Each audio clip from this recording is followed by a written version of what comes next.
يقول يا أهل العقول الزاكية كان توحون، أصغوا دقايق موجزة واسمعوني، واصحوا وخلوكم معي لا تسجون، ولخت بعض أوقاتكم فاعذروني.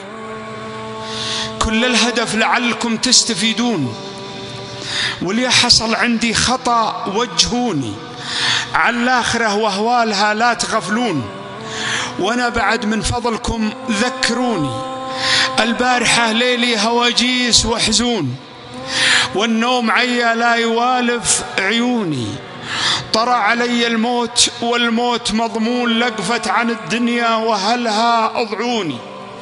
وقاموا علي بعض المحبين يبكون، وفي المغسلة مما علي جردوني، وقاموا على جسمي من الماء يصبون، ثم ودعوني عقب ما كفنوني.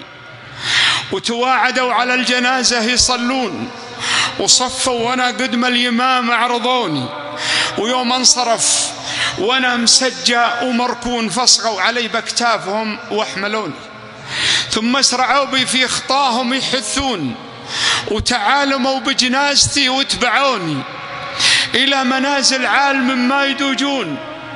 من يوم صادتهم يدين المنوني، دخلتها محمول والناس يمشون على مشارف منزلي، نزلوني ثم خلخلوني لأسفل القبر بالهون، ورخوا علي الأربطة ودفنوني.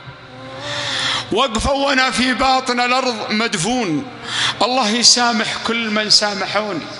سمعت قرع نعالهم يوم يقفون، وجتني ملائكة القبر وسألوني، ولو يجتمع عندي من الناس مليون توحشوا مني ولو ونسوني. ومسيت في قبري بالأعمال مرهون، وحال التراب وصفت اللبن دوني، وتوافدوا على محلي يعزون، وزاروني الأصحاب ما حصلوني. والعلم غير العلم لو كان يدرون، لغيرت الأجداث شكلي ولوني. وأعظم مصيبة لانكشف كل مكنون، في موقف ما أحد على أحد يموني. تكفون يا واعين الألباب تكفون، توبوا قبل يوم الندم والغبوني. يوم عبوس فيه فايز ومغبون، تحصى وتقضى فيه كل الديون. مقدار 50,000 مما تعدون، وكل الشهود بما جرى يشهدوني. والأطفال من طوله وهوله يشيبون، وفي هالولد ينسى حنان الحنوني. يا الله يلي رحمتك تاسع الكون، إما رحمت الناس ما يرحموني. تغفر خطأ عبد بلوزار مشحون، وليا غفرت في كل شيء يهون.